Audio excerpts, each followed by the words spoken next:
Welcome back, ladies and gentlemen, to the 2026 Milko Sports Got Skills Basketball Talent ID 16 Under. We're still live here in the home court of Milko Sports dito lang sa Green Hills West Gym here in Roosevelt, San Juan. As we are now moving on to the second game for today, it's going to be Grassroots PH Pythons who finished in Group B rather, and etong Achilles naman who is in Group D during our eliminations round. So let's talk about these two teams right now, MJ. So etong unang team na to, etong Grassroots PH Pythons, of course, losing their last game no against the SGA, and that was a tough loss. 94-46 was the final score. That's right. On the other hand, ito namang Achilles, they're still trying to find their first win of the tournament so far, coming off a lopsided loss as well against Hoops United by 73 points. Pero itong Grassroots PH Pythons headed by Coach Alastair King, again, losing by a huge margin. Imagine, a lot of players, but only one player scored in double digits. It was JP Perez scoring 13 points and shot 60% from the field. But take note, they have not led the game during that time. Ito namang Achilles, going back to what I mentioned a while ago, they fielded 9 players, but only 3 scored. So, Oo. And the last score was 102-29. Grabe yung blowout na yun when Hoops United won that game. But now, turning it over to Danzel Santiago for the starters of the ball game. Series between the 1600 of Grassroots PH Pythons versus the Achilles. We are live on our official Facebook page and YouTube channel of your Milko Sports Gospels Basketball at my live streaming via Pilipinas Live app. Now let us meet the starting lineups. First from Grassroots PH Pythons. On guard number 2, RB Rodriguez. Under guard number 08, Lester Tumampo. At 4, number 25, Elijah Moya. Under 4, number 31, Rick Spundad. Late center, number 42, Gian Reyes. Now let us meet the starters from Achilles. On guard number 28, Prince Labudin. Under guard number 39, Prince Bernardo. At 4, number 4, Brent Nailand. Under 4, number 13, MJ Baibin. Man on the middle, number 61, Itan Talaga. Officiating this ball game, Sir Joshua Sandoval, Sir Mal Manamsal, and Ferdy Mayama. Here are the starters of this ball game. Prince Lagutin, Bernardo Baibin, Dahilan, and Tagala for Achilles, and for Grassroots PH Pythons naman, Rodriguez, Tumampo, Moya, Fundan, and Reyes. Once again, ladies and gentlemen, this is the Milko Sports Got Skills Talent ID 16 Under Division. My name is Roy Sacote. Together with me is MJ Evangelista. This is our second game for today. Actually, ang pinaka gusto kong makita dito, how Achilles will be stepping up from their previous loss. Imagine, 102-29 was the final score in their previous game. that's right. And to what I mentioned a while ago, no, they fielded 9 players mostly, no, throughout our coverage nitong ating tournament. Laging outnumbered, less players na naglalaro para dito sa Achilles. So right then and there, off the get-go, talagang hirap itong Achilles. So we'll see. We're seeing of Prince Bernardo right now, but just scored his first 2-pointer. But I'm not seeing Kent Del Mundo here, who's also a steady scorer on the side of Achilles. And Prince Bernardo actually did not play last game. You Yes. mentioned this off-air, no, MJ, that Prince Bernardo is one of the key players for Coach Hector Anot Mendoza. But last game he was missing. So let's see here in our classification 9-16. Tama yun. Hindi sila magkasabay dito ni Kent Bernardo as we check that 3-pointer of the game coming from Moya, Rowie. Oh, Elijah Moya gets his second made bucket here in this ball game as Baibin tried to answer back with a 3 of his own as Moya gets the rebound. Yun yung number 1 problem dito ng Achilles. That could be the reason why they're still winless on this tournament. Hindi pa nakumpleto ang lineup itong squad na ito, Rowie. As Moya misses that jumper and Baibin missing that point-blank range shot. And there's a foul. Brent Dahilan getting the board there. So that's good. For second chance opportunity here for Achilles. That's why he was sent on the line. charity stripes for 2. And they said the foul was on number 13. So that's Brix Fondan. That's his first personal foul. Yeah, that's Bricks. So second attempt is good. So that ties the game with 5 apiece. And you can see that Achilles executing a full court defense against Grassroots PH Pythons. That's a great move so far. Coming off a great start for Achilles, and in terms of size and height advantage, kumbaga parang match lang, perfect match itong dalawang teams na ito. As another long distance too. That was coming from Brix Fondan, Fondan. yes. So from getting a foul earlier, as eto answering back with a 3-pointer results for Prince Lagutin. So wow, all of the shots right now for these two teams are falling in. Long distance twos and threes naman for Achilles. And I think the morale is very high right now, which is very good coming from these two teams. As what you mentioned a while ago, coming off tough and big, massive losses against their opponents from the round of 16. As we take a look at that 3-point shot, 3-point bank shot from Prince Lagutin. Yun nga, etong Grassroots PH Pythons lost to SGA 94-46. That was what, a 48-point loss? Yes, Meanwhile it is. naman, etong Achilles against Hoops United lost by what? More than 70 points. So imagine mo, pag magagaling ka doon, minsan bagsak yung momentum mo. But kita-kita sa laro natin right now for Achilles and PH Pythons, they're shooting really well in this game. Iyon, exactly. I was about to say that for Grassroots PH Pythons, they only converted 30% of their total field goals. Just wanted to point that out. 21 out of 69 from their previous outing. As Arvic Rodriguez was able to knock it down. Offensive rebound for the Blackshirts, rejected by Brix Fondan. And great dime. That was from Moya to Arvic Rodriguez at the time. So doon pa lang, para dito sa Grassroots PH, na-check na nila yung kanilang bucket list of one of the things that they need to improve coming off the last game, which is their shooting percentage. And baseball pass. Masyadong malalim nga lang. Doon si Arvic Rodriguez. And Achilles has the leather. Drives all the way and lays it up and in for MJ Baybin. That time, a good feed coming off Prince Bernardo. Kita mo agad yung impact na na-provide niya sa team. Coming off that steal as well, almost led to a made basket. Pero good thing, si Lagutin was there to pick it up and clean up the board. Yes, Prince Lagutin again did not play last game. So it's a sight to see for Coach Hector Anat Mendoza that is up and running in this game, as Achilles right now getting back-to-back steals here against PH Pythons, and kaya napa-timeout dito ang white shirts as Baybin with that easy walk in the park moment. And we have a timeout break, folks. 11-14 is the score. 3-point lead in favor of Achilles.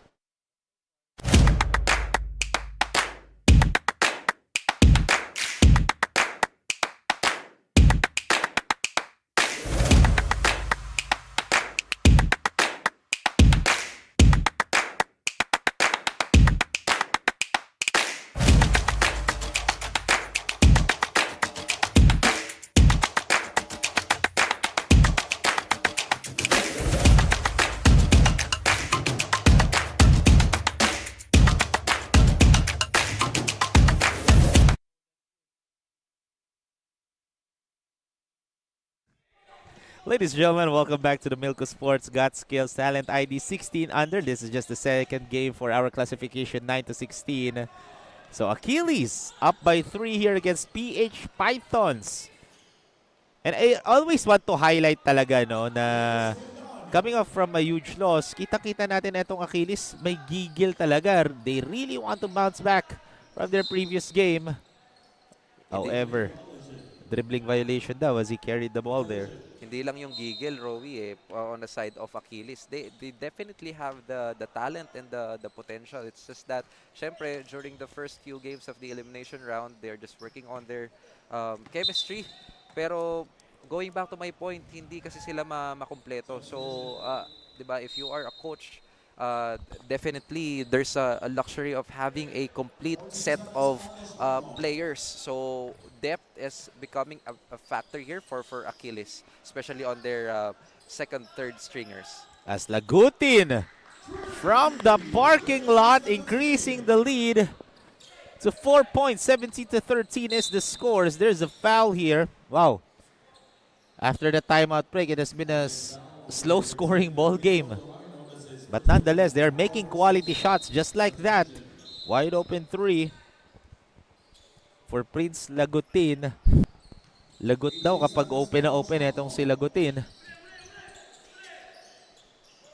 That's why Achilles is still sticking with their man-to-man defense. No, it's working wonders for them so far. Mukhang maganda yung gising ng teams natin ngayon during this classification phases, Rowie. And third time's the charm for the white shirts. Lagutin gets it back. He'll shoot another triple. That time couldn't get it to fall as Ivor Basinilio gets the rebound.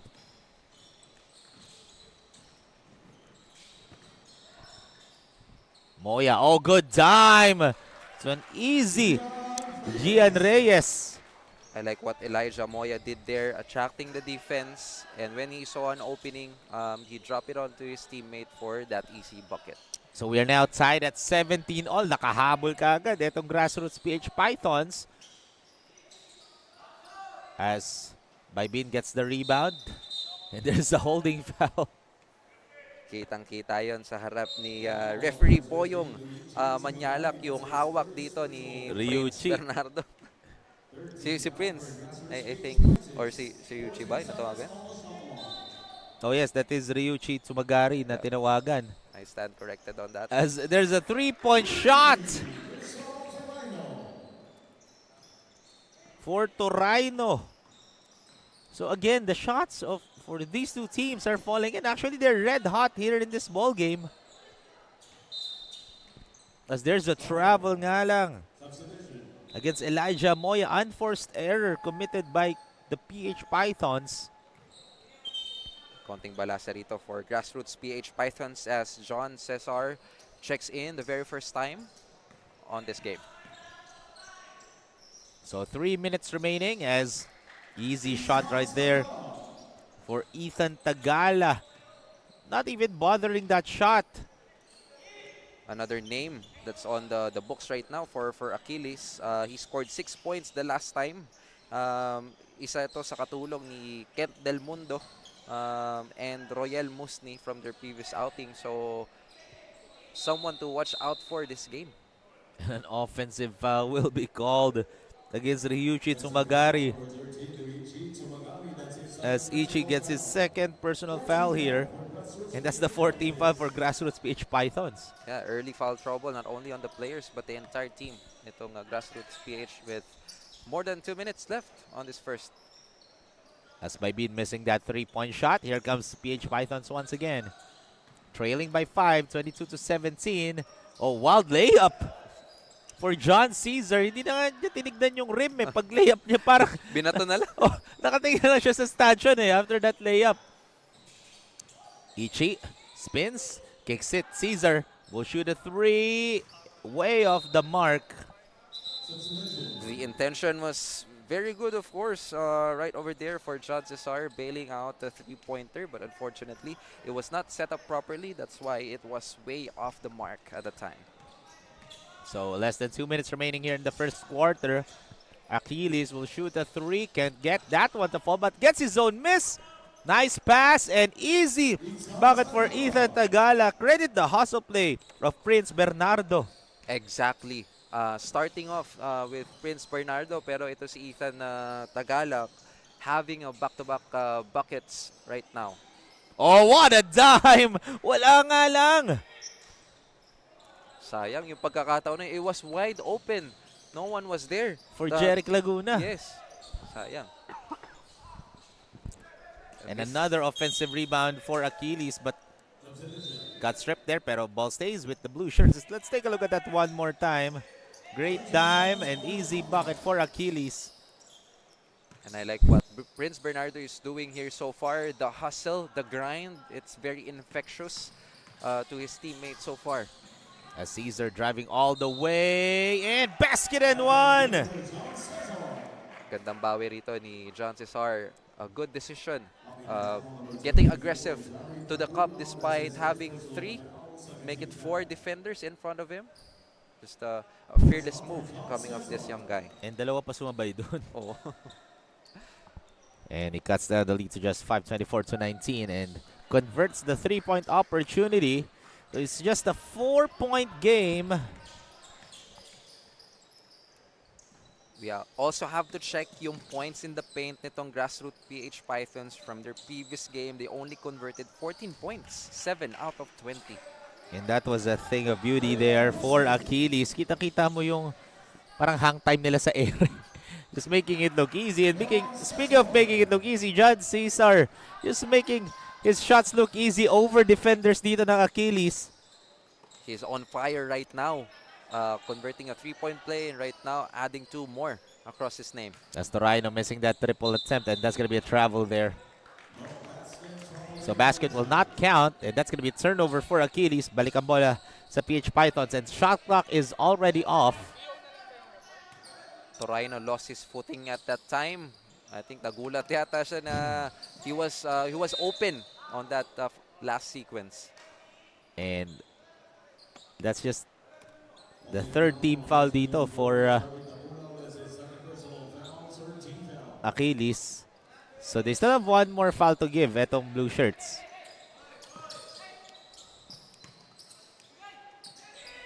Oh, great defense by Achilles. 10 seconds remaining here. Cesar loses the handle, but ball stays with the white shirts with 5.1 seconds remaining here in the first. So they will inbound the ball baseline. Let's see if they can make a bucket here before we end the first quarter.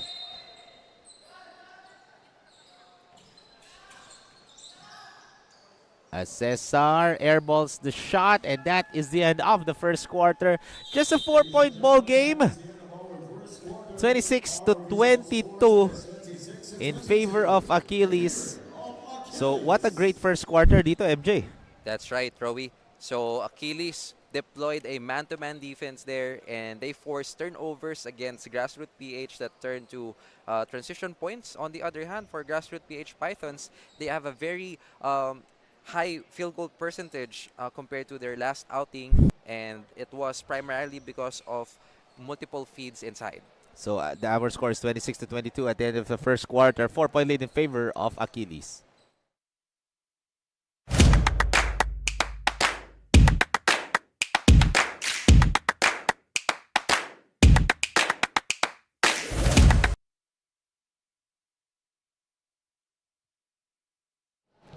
You are still tuning here at Milk Sports Got Skills Talent ID 16 under. Our second battle of the day, Grassroots PH Pythons versus Achilles.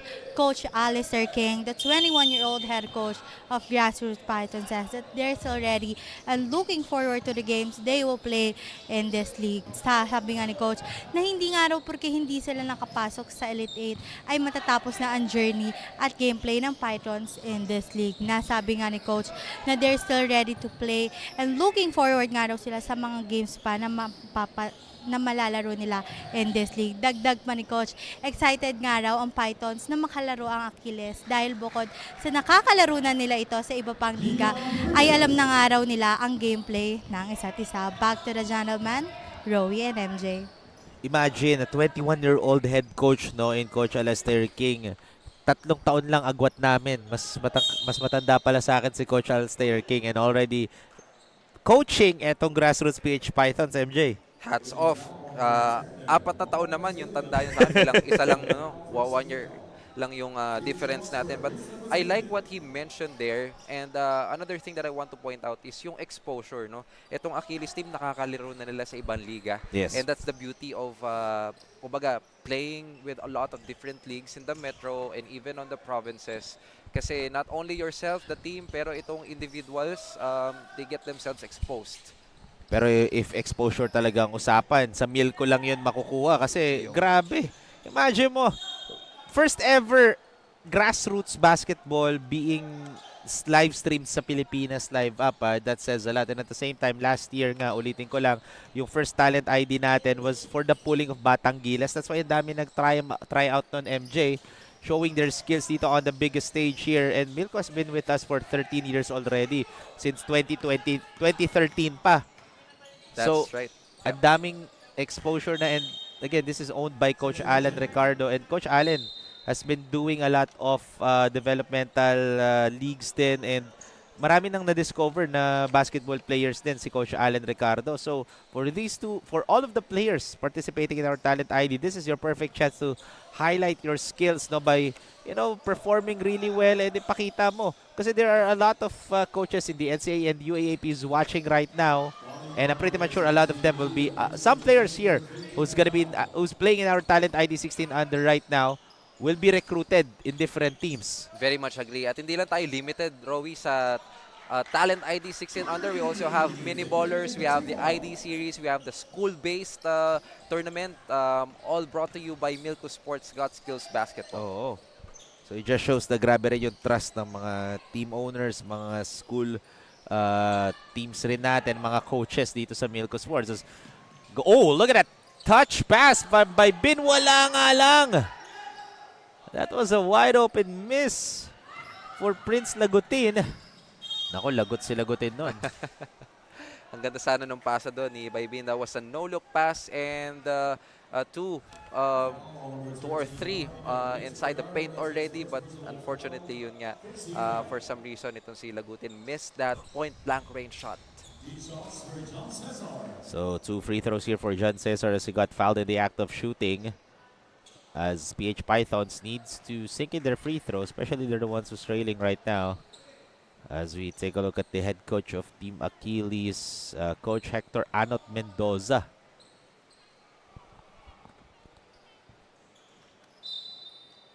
The second attempt is no good as there's a lane violation. So there's a substitute free throw for John Cesar. Another chance for John Cesar to convert this free throw, and more importantly, inch closer dito sa Achilles, as they are leading by 5 points now, 30-25. Pero sablay pa din yung substitute free throw na yun for John Cesar. So still a 5-point game. Well read by Ryuchi. Or no, that's Brix Fundan rather. 13 kasi si Ryuchi last game eh. And ang ganda sana ng intention dito ng Achilles, no? They've been passing inside the paint, but kaya lang hindi ma-convert ng big guys ng Achilles. So 17 on the shot clock here for PH Pythons, as they'll be shooting a 3-point shot, and bounces out. Rebound by Achilles. Here comes another fast break opportunity. Masyadong mababa nga lang yung pasa na yun. That was 3 consecutive turnovers inside para dito sa Achilles, which won't help them. At least advantage naman sa side ng PH Pythons as they can inch closer dito sa Achilles. Pero they're missing their shots right now for PH Pythons. Same with Achilles. Both teams are struggling right now. Here in the second quarter, during the first quarter, we've talked about na pumapasok lahat ng tira nila. And what a finish by Brix Fundan. Circus shot. Alahoy na tira. Yun nga yung tawag nila, no? Para kay Drex Fondan. As dahilan, got well bothered there by the defense of Grassroots PH Pythons. So ball goes back to the white shirts. Both of the teams here are struggling on their offensive end. At that time, there was a traveling code violation against Lester Tumampo. So turnover ulit yun, and may substitutions tayo dito as we take a look at that. Great shot for Brix Fundan. Off-balance shot actually, but still able to finish. Sayang yung momentum from the first quarter. Both of these teams were off to a great start and a hot shooting courtesy of that Diaño three-pointer. Dion Diaño finally breaking a scoring drought here on the side of Achilles. Still a very low-scoring ball game so far. As Elijah will try to answer back, and he does! Sweet string music for Elijah Moya. And basket and one naman on the other end for Christoph Torino. So, ayun na nga. After medyo tumahimik tong mga players natin, nag-iingay na sila here in the 5-minute-and-a-half mark here in the second quarter. That's right. That's a good run that we've seen so far coming from both of these teams. That was 8 consecutive points itong dalawang kuponan and a chance to make this a 9-point run. So after yun nga, sabi mo, no, scoreless drought, back-to-back-to-back baskets naman na nakita natin. As we take a look at that replay for Christoph Torino. And he'll head over to the line to shoot his bonus free throw, but misses as there's a lane violation again on this time on the side naman of PH Pythons. Masyadong excited. Tumapak sa shaded area. Itong dalawang kupunan natin. So that's why may substitute free throw dito si Christoph again. So 5.5 remaining. It's just a 6-point lead, still in favor of Achilles. But pretty much to say, MJ. Pretty much safe to say, MJ. Still anybody's ball game here. That's right. Definitely a lot of time left. We still have 25 minutes in total until the fourth quarter. But there was an offensive foul right now. Oh, for Arvic Rodriguez. So that's going to be a turnover for the Pythons. Well, use of the pivot there for Christoph Torino to force that offensive foul. Or moving screen rather, yung tinawag talaga doon. As Elijah looking, kicks it out, gets it back, fakes the three. Elijah step back triple and hits the front iron and miss. Maganda yung depensa pa rin dito. Achilles still sticking with their man-to-man or in-your-face defense, no? And let's check that first. Mid-range J from Brent Dahilan. Yes, Oo, and eto may timeout break tayo dito, ladies and gentlemen. With 4 minutes and 35 remaining, our score is 38-30 as we take a look at that perimeter jumper for Brent Dahilan. And that's the reason why they are now up by 8, 38-30. We'll be back, folks, right after this.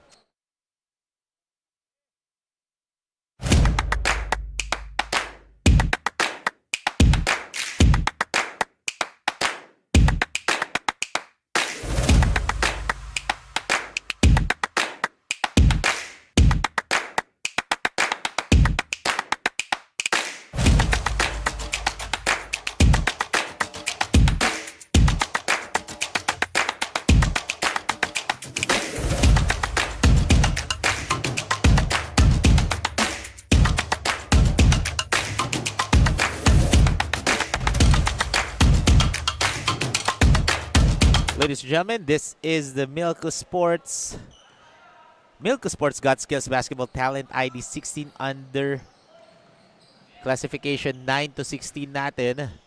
And this is just the second game for today between Grassroots PH Pythons kontra Achilles. As grabe, every game, laging dinadaanan ng bola natin yung cameraman natin sa baseline, no? Battle tested na yan. Kita mo naman yung reflexes kanina.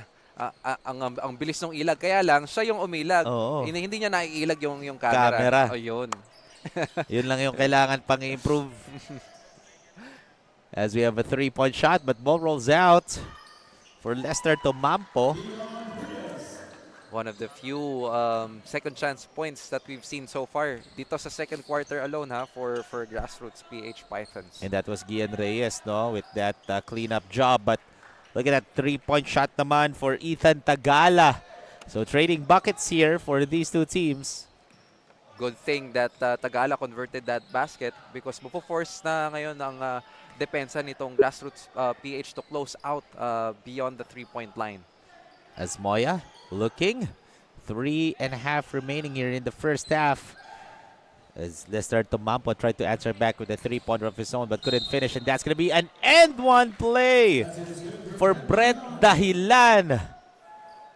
Everything is clicking so far for Achilles, starting from their man-to-man offense, forcing those turnovers, and just like that, driving aggressively to the cup. That's why they're up by 11 points now, 43, with a chance to make this a 12-point lead, Roy. So Brent Dahilan will head over to the line for his bonus free throw. And this is the largest lead so far in this ball game. Now make it 12-point lead na as Brent Dahilan knocks down the end one opportunity. So 44-32 is the score. The biggest lead so far for Achilles. Again, last game napako tong team na to sa 29 points. Ha? Ngayon 44 points na. Almost more than half of about 1.5 times their contribution last game. As that was a rough shot and another foul in the act of shooting. This time for Gian Reyes. I believe that's his first. And a growing pain dito sa side ng Grassroots PH Pythons is bukod sa Achilles is picking up their pace in terms of their offensive end. They're maximizing those second chance points on their side. However, lucky break for PH Pythons as the first free throw was a miss for Brent Dahilan. So less than 3 minutes to play here in the first half. As he goes 1 for 2 and a substitution here. Papasok dito si Laguna. Fresh legs for Grassroots PH Pythons. So 2 minutes and 40 seconds remaining. Pythons needs to find an answer here against Achilles. Elijah turns the ball over. Miscommunication between Tumagari and Moya. Merong konting diskusyonan doon si Prince Bernardo and John Cesar. I think Prince Bernardo initially didn't like the contact there down low, pero our referees are very quick to act here, containing that extra motion. So there's an unsportsmanlike foul on John Cesar. So our referee saying that the unspo call was he was not attempting for the ball, no? So that's why may 2 free throws plus ball possession etong Achilles. Yun yung hindi nagustuhan doon from the last play nitong ni Prince Bernardo. And unti-unti nang umaalagwa rito, Rowie, ang Achilles. Sayang, di lang nila ma-convert yung free throws. But they will get the possession though. Yes. They're up by 13 points here. And they're not yet done. They're still increasing their lead. Yeah, this is the biggest lead that we have so far. Oh, Right? so far, Yeah, so 13. Kanina, so far natin, 11. Ay, 10. Naging so far natin, 11. Ngayon, 13 na. Mamaya, antayin pa natin mga susunod na so far. As good defense by PH Pythons. As there's a foul on Tagala. And I believe that's just the 13th foul. Yes. And it just shows that they are doing a well-disciplined defense. No? Imagine they are up by, what, 13 points in this game na and nakaka-3 team fouls pa lang sila. And they already played 8 minutes here in the second quarter. So it just shows that really disciplined and well-executed defense pinapakita dito ng Achilles. Indeed. Given that they're very consistent in terms of their man-to-man defense, as we seen that Prince Bernardo three-pointer and he's on point right now. On point and nonchalant, no? Pagka 3 points niya, stared. Oh. Para sabi niya, just another day.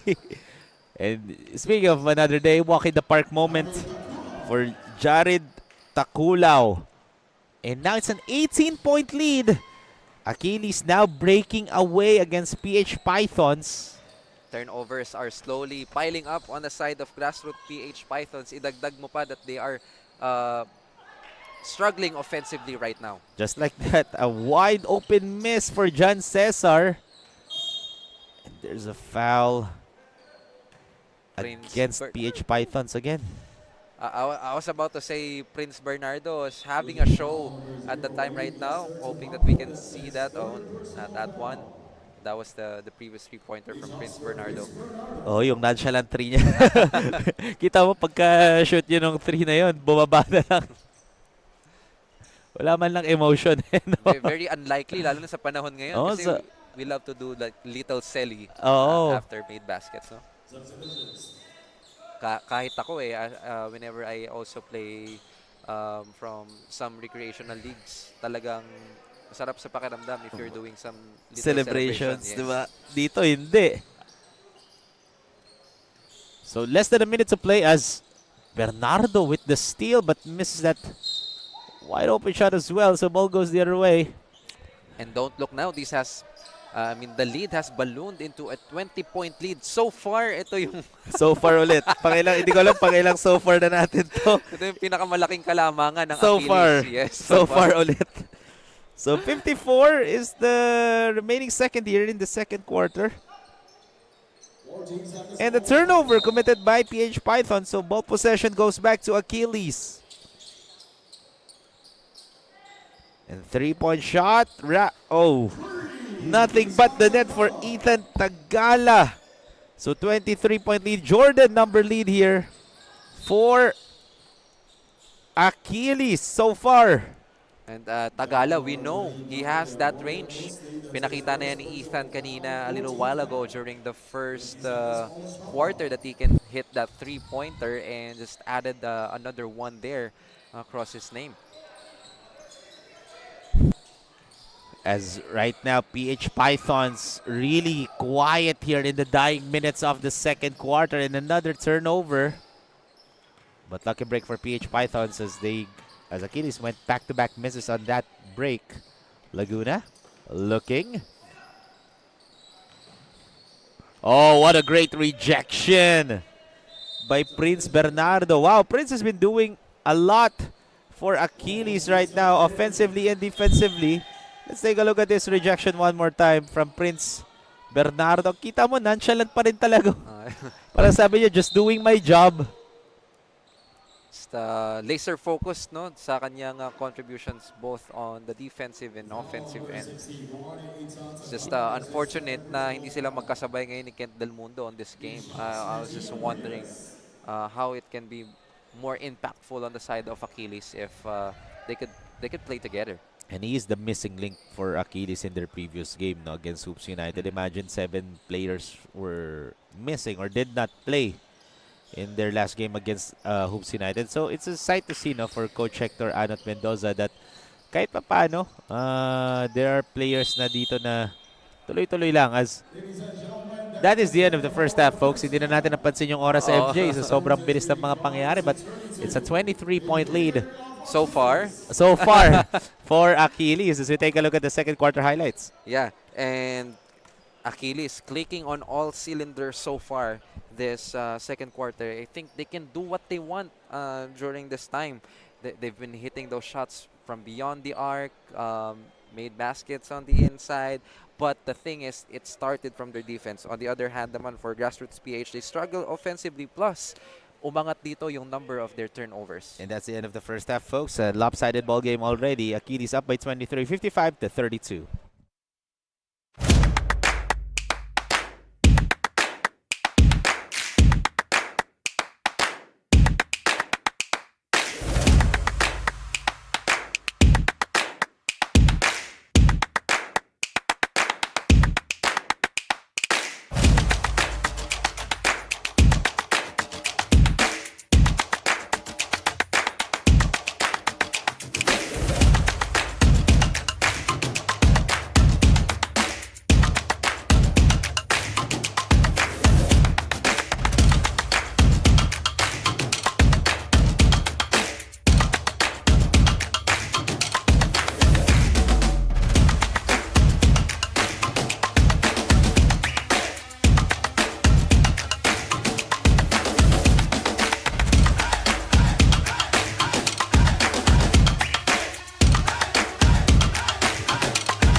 Let's take a look at the 2026 Mini Ballers League natin that will happen next month, April to May. We only have 3 more slots remaining, 8 under. We have 2 more slots for the 9 under. We still have 1 more slot for the 10 and 11 under. Sarado na po. If you want to book those slots, don't forget to send us a message on our Facebook page. So, MJ, grabe. Already Achilles basketball game against these two. What can you say about the first half performance between these two teams? They are owning, I mean, pertaining to Achilles, they are owning this game so far. They had 25 points of turnovers, 14 of which is coming off fast break points. Pero kita mo naman yung story natin kanina, they were lackluster in terms of bench scoring. From the previous outing, they fielded 9 players, but 3 of them only scored or has scored from the previous game. Pero ito, bench points sila is 16 points already, Rowie. So a huge Lift. upgrade, Yes. no, from their previous game. And at the same time, for Grassroots PH Pythons, so you mentioned 25 points from turnovers na gawa ng Achilles.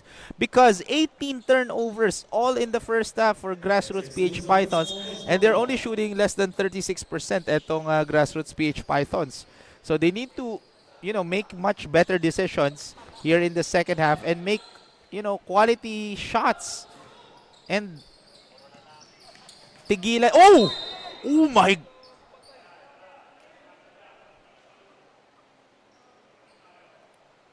Not a good sight to see.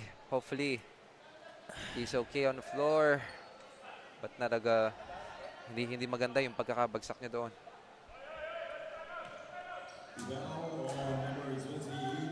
On Prince Lagutin.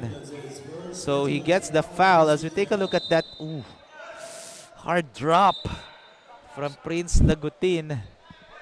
And we hope that's not serious, but he's limping back, going to the bench. Pero medyo nilakad niya, no? Itong batang to, matibay talaga to si Prince Lagutin.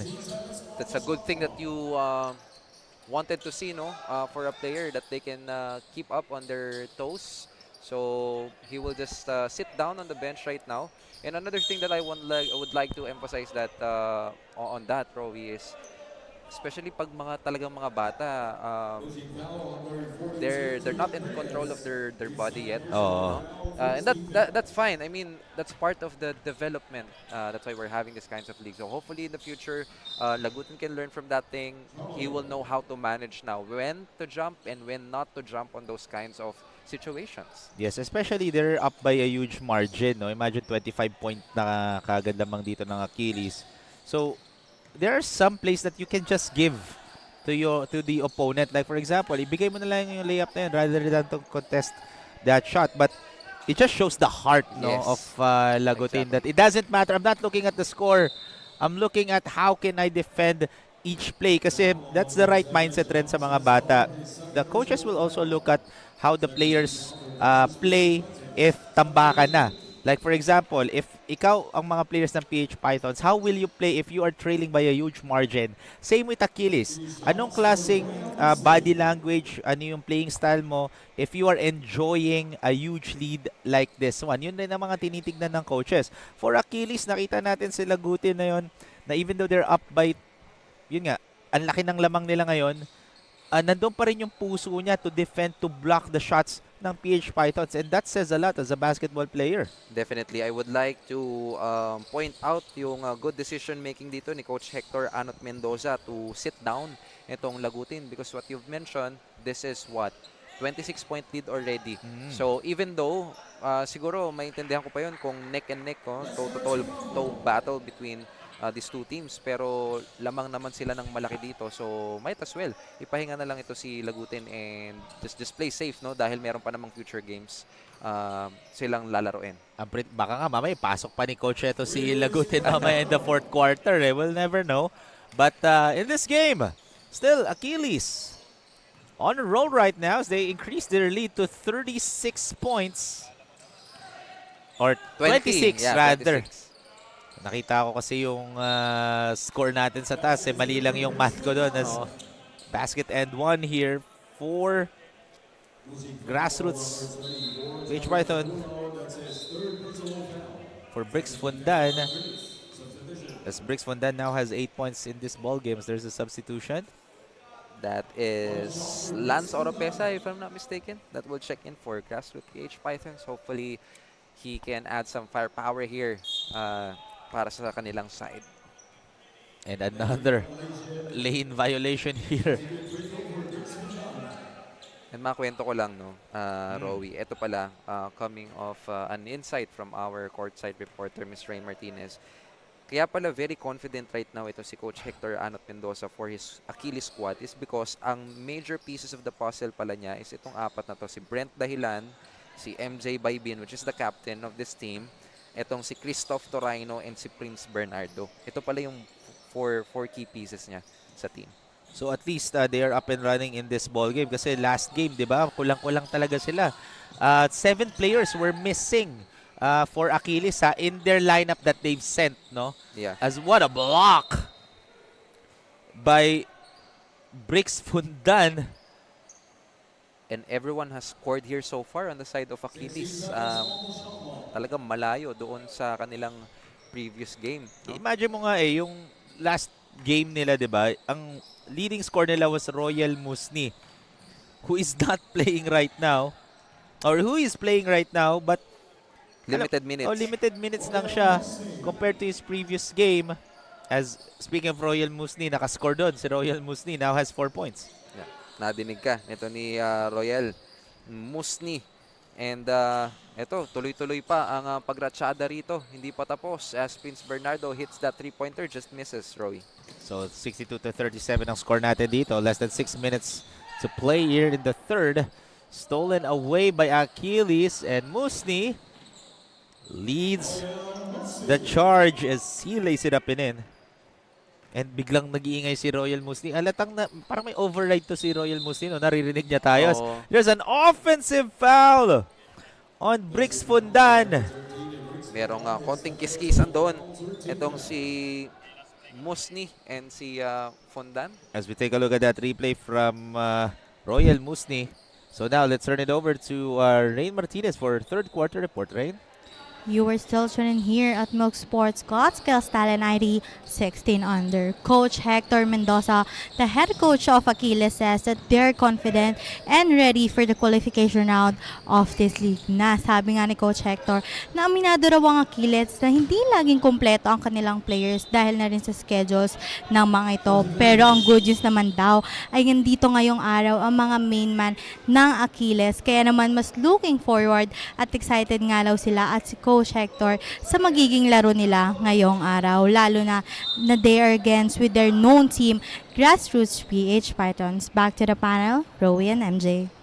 And that's what you mentioned kanina, MJ, no? That the 4 key players for Coach Hector Mendoza are up and present in this game.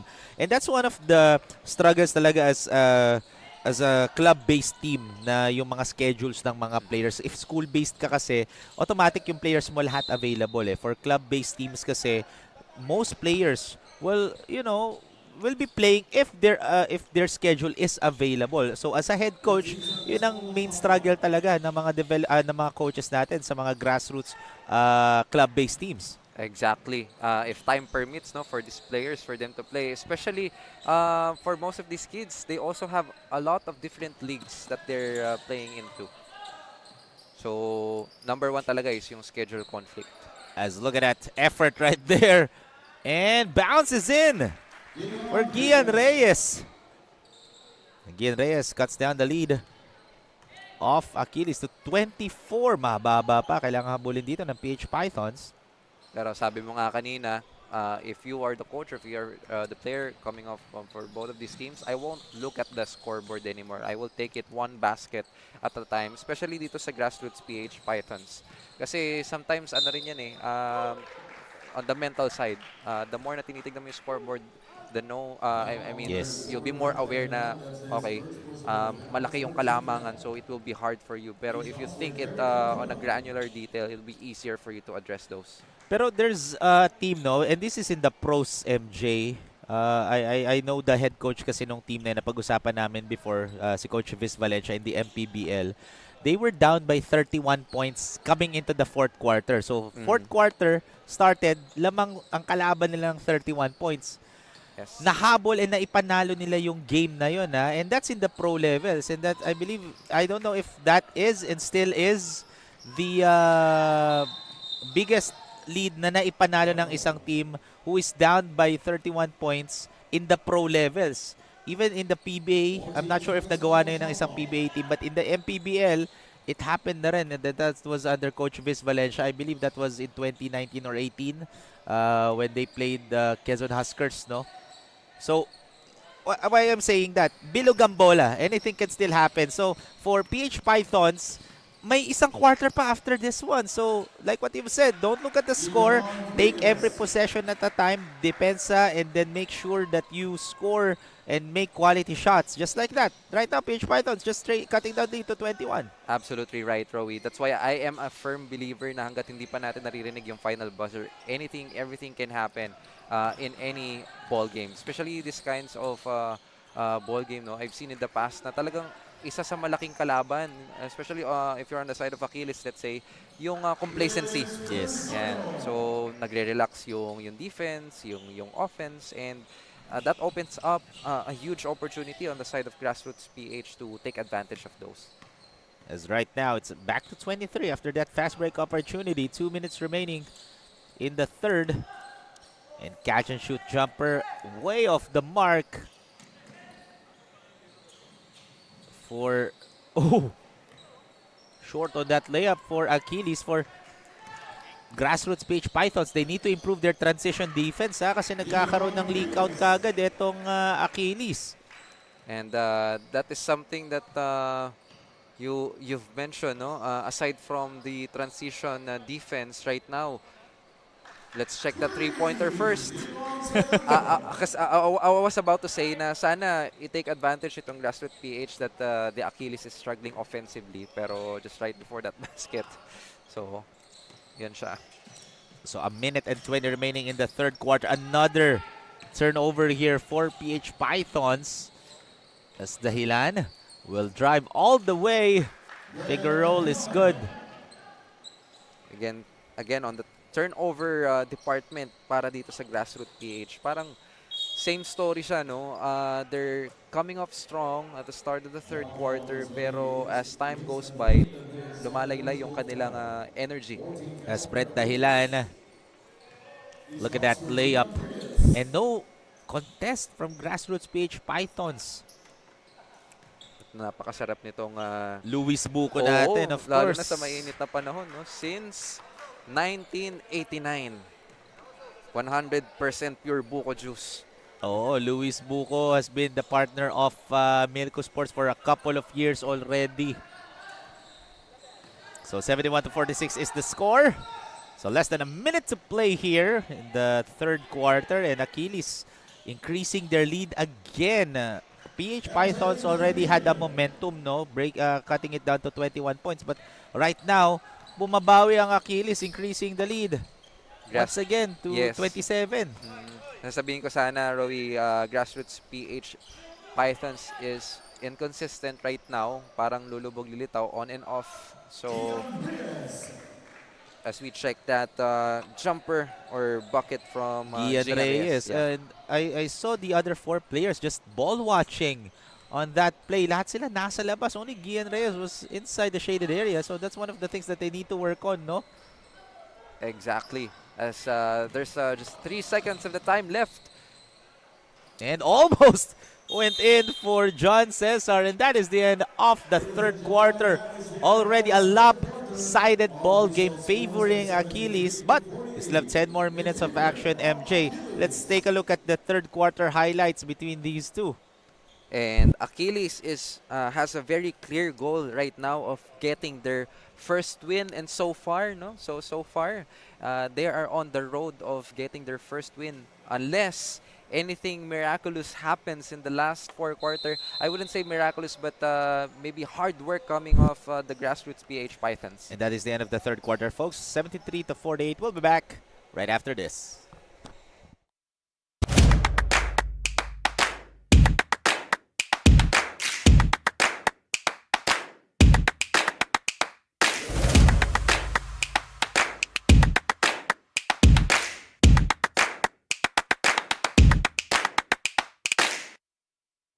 10 more minutes of action here between Grassroots, PH Pythons, and Achilles. But so far, it has been an Achilles basketball game all throughout the second quarter and third quarter, MJ. Yes, Rowie. Again, we are on the stretch of our game right now as we check that running off time. Okay, so just going back, ito yung last 10 minutes. If Grassroots PH Pythons needs to and wants to win this game, they need to show more aggressiveness right now and they need to limit their turnovers. As Lester Tomapo was able to lay it up and in, and Elijah Moya. Quick 4 points here as, again, we are live on YouTube and on Facebook pati na rin sa Pilipinas Live. The only Grassroots Basketball League live in the Pilipinas Live app and sa tiebreaker times, ha? So imagine, ang dami niyong pwedeng panoorin si MJ Evangelista. Pwede sa Facebook, sa YouTube, pati sa Pilipinas Live app.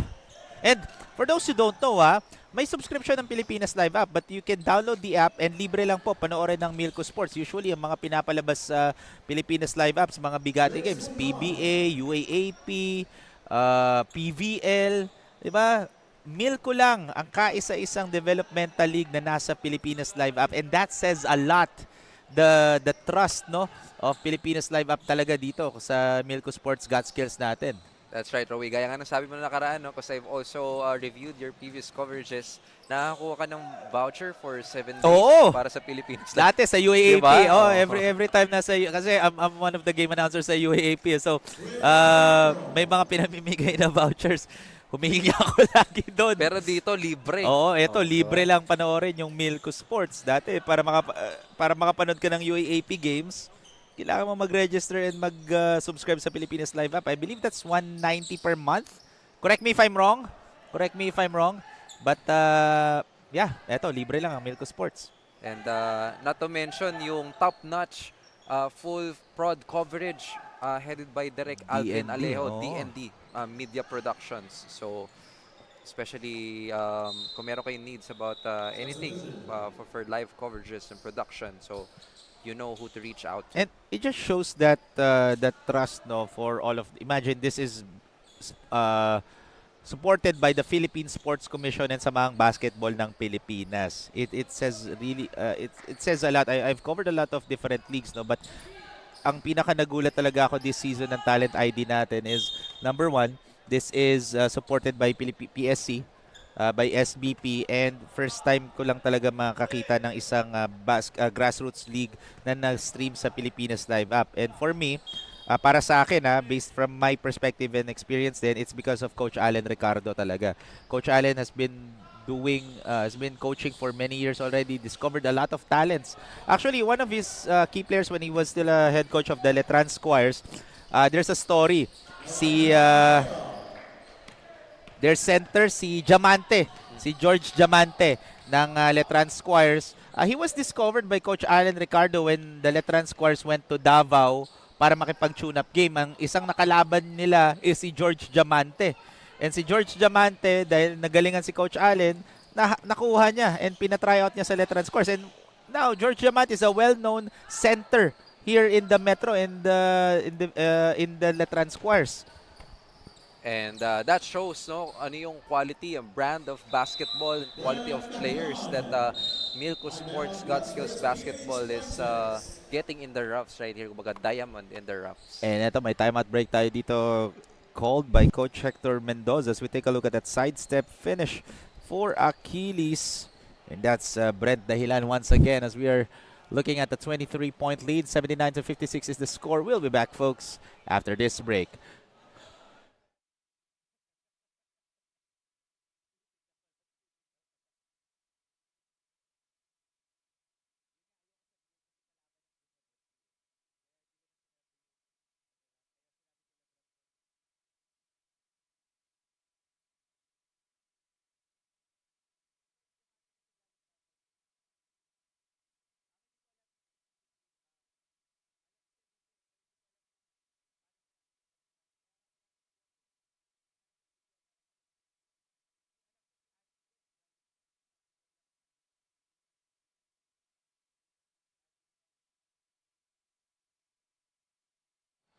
$79-56 is the score. Still, Achilles Hindi na nila masyadong pinagbibigyan na ma-cut down ang lead nila dito against PH Pythons. And going back to what we're talking about, MJ, no? Again, the purpose of the talent ID talaga is to see or to find the hidden gem players natin dito sa Metro. Imagine we have players from Bataan, 'di ba? Traveling all the way from Bataan pa talaga. We also have squads from Pampanga, Oo. Bulacan. So talagang dinadayo yung ating torneo dito. And why not? Because they want to, showcase their skills because a lot of coaches are watching right now in the NCAA, UAAP, and other schools din here in the Metro to find again, 16, kailangan ko laging i-remind, 16 under po Oo. etong mga players natin. Pero the way they're playing right now, you can see the basketball IQ, their skills already. Again, these are the future of Philippine basketball, no? Itong mga naglalaro sa atin. Imagine, look at that handle from Elijah Moya. He just made it look easy, but it shows that he practiced it a lot of times, kaya nagmumukhang madali lang. If it looks easy, it just shows mastery. That's right. And ito si Elijah Moya, just to mention lang, during their previous outing, he showcased his skills, no? Yung moves niya. Ang daming pinasabay niyan from the previous game na mas malalaki sa kanya. So, he has a huge heart, definitely. The talent is there. So, just continue building that repetitions, no? Ika nga, sabi ni Coach Pancho from our previous coverages. Papaload lang ako. And another thing that I would like to mention here, Rowie, napag-usapan natin yung gem in the rough.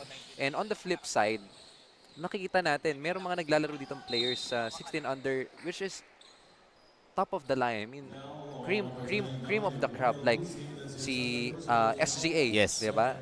Bukod dun sa mga na-mention mo ng UAAP player. So, definitely, nagbe-benefit yung both sides eh.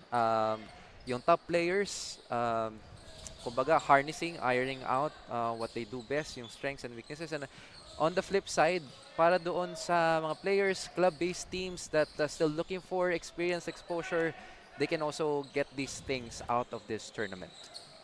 And yung mga nakakatapat rin nila, marami rin sila matututunan and makukuha dun sa mga makakatapat oo. nila. Kasi imagine, like what you mentioned, SGA, even Doc Boleros, 'di ba? Yung mga nakatapat nila, mga galing UAAP, NCAA. So, yung mga players na nakakalaban nila will also be learning from them.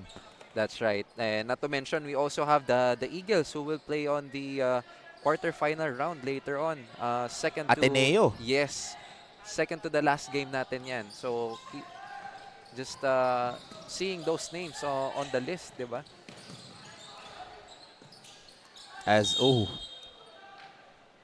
That would have been big. And time is not on the sides, on the side of Grassroots PH Pythons. So they're running out of clock already with less than 4 minutes left, and this is still a huge lead here. And they're not yet done. Just like that, Royal Musni increasing the lead even more.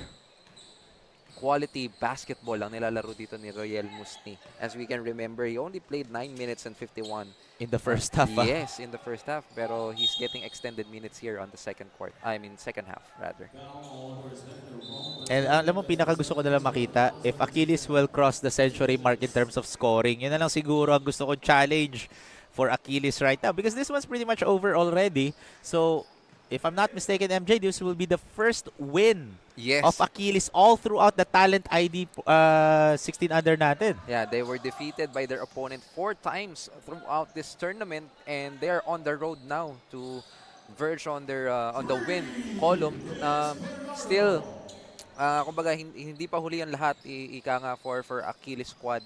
And just to tell you honestly, I've seen the potential right from the get-go at the start of the tournament. It's just that lagi lang kulang sa tao. And according to Miss Rain's report nga a while ago, very confident si Coach Hector Mendoza dahil andun yung 4 niya matitibay on the floor. And I believe for this game, for Achilles naman, they will be waiting kung sino ang makakalaban nila. Will it be Santa Clara or Boss League? But I believe Santa Clara na makakatapat nila sa ating classification and semifinals that will happen next week. But eto, we have a timeout break. But before that, let's take a look at that easy layup for Achilles. Again, that is Royal Musni. So we have a timeout break, folks. Our score is 89-58 with 2 minutes and 45 seconds remaining. We'll be back right after this.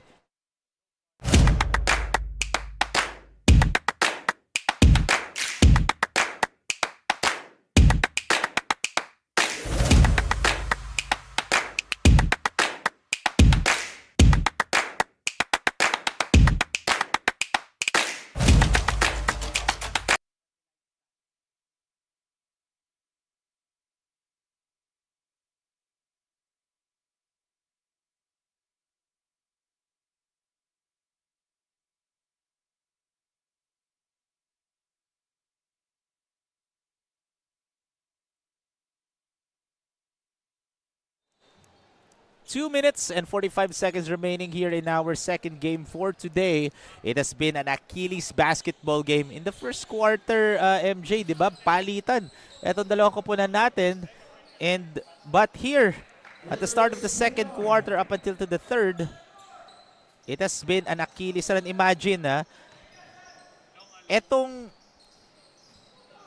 PH Python, in the first 5 minutes of the second quarter, they only scored 30 points.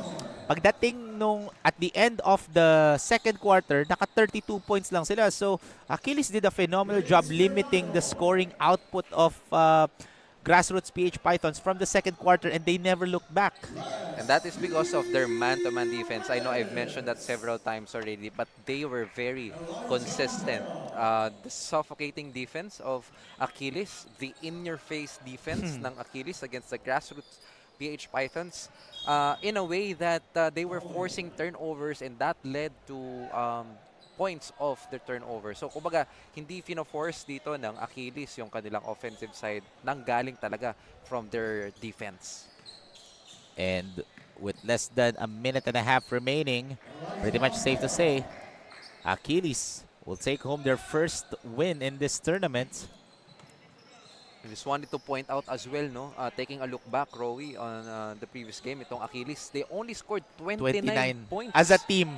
Team Oo, po yun. Team na po yun, total. 102-29 yung score nila in their previous game. So this is a huge step up from their previous game.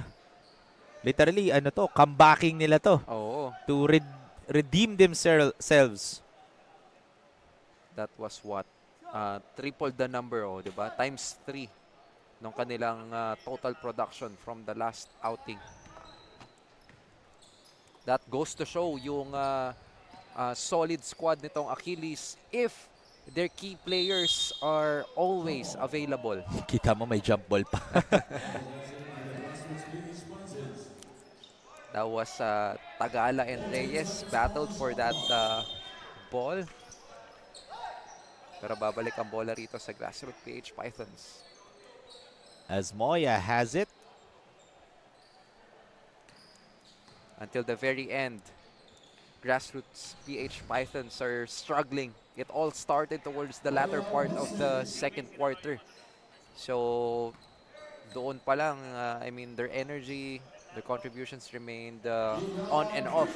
Meanwhile, para dito sa Achilles, all the switches naka-turn on para sa kanila. Defense, offense, 2 points, 3 points, even the assists department. So, gaya nga ng sabi ko kanina, they're all clicking in all cylinders.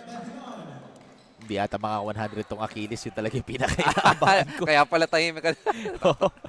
Yun ang gusto ko makita kung may makaka-100 dito eh. But, so, it has been an Achilles win.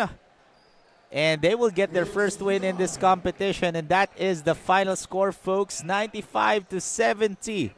A 25-point win for Achilles. And they will be waiting. If sino ba makakatapat nila, will be Santa Clara or will it be Boss League? But I believe it's gonna be Santa Clara na talaga yung makakatapat nila in the next game. But for Grassroots PH naman, they will be waiting if sino nga makakatapat nila next week. But that is the final score, folks. 95-70, a 25-point win for Achilles. So stay tuned lang as we'll have our best player of the game interview.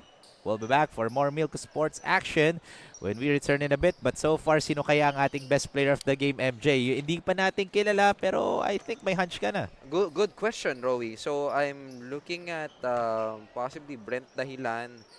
Prince Bernardo is number one, but depende. We'll see it from the stat sheet, no? And another one from me is Prince Lagutin. I guess for me, that's Prince Bernardo because he's given the intangibles at the start of the game. And kita mo yung hustle and grind nitong batang ito, si Bernardo, from the first quarter, initial minutes at the start of the ball game. And from there, hawa-hawa na to the entire team. Eto, coming up next is Coach Dine from Asia kontra Go Hard Basketball. So that will be our third game for today in our classification 9-16. Game number 35 po natin yan, yung next game natin. So let's see if sino nga bang ating best player of the game. That will be interviewed by Rain Martinez. Of course, together with the head coach of Team Achilles, etong si Coach Hector Anot Mendoza. And feeling ko kilala mo na to eh. Nonchalant tong player na to eh. Kita na rin natin actually from the screens. Oh, from the screen, nakikita na din katabi na ni Rain Martinez. So turning it over to Rain Martinez for the best player of the game interview. Rain? Our second battle of the day has finished with a final score of 95-70 in favor of the Achilles. And we have here our best player of the game, Prince Bernardo, with an amazing 24 points, 7 rebounds, 8 assists, 6 steals, and 1 block. Of course, Prince, congratulations on this win. Prince, we saw the big gap since the first quarter and the eagerness of Achilles to win this game. Prince, what was going to your mind all throughout the game? Ano lang po, sumusunod po kami sa coach namin, tsaka dumidepensa lang po na mga pag sinasabi ng coach. Ayun lang po. Thank you, Prince. Is there anyone you like to greet to the fans, to the teammates who cheered on you today, Prince? Ano po, una-una sa lahat kay God, tsaka kay sa mama ko po, tsaka sa pamilya ko. Thank you, Prince. We also have here the head coach of Achilles, Coach Hector. Of course, congratulations, Coach. We ended the game with almost 40 points in the lead. Of course, Coach, what can we expect to the Achilles in the future games? Pag kumpleto sila, okay naman yung game. Nandun naman yung depensa. Kailangan talaga kumpleto yung mga players. Nandun yung mga main man natin, yung malalaki, yung mabibilis. So nag-paid off naman yung namin, yung paghihirap namin, nakumpleto sila. Then gumanda po yung depensa namin. Thank you, Coach. Is there anyone you like to greet to the fans of the Achilles that cheered today, Coach? Binabati ko unang-una, nagpapasalamat ako sa taas, sa mga player, sa lahat ng mga player ng Achilles. Makakawa rin tayo kahit isa. Salamat. Thank you. Again, this is Rain Martinez, and coming up next is the battle between Coach Dine from Asia versus Go Hard.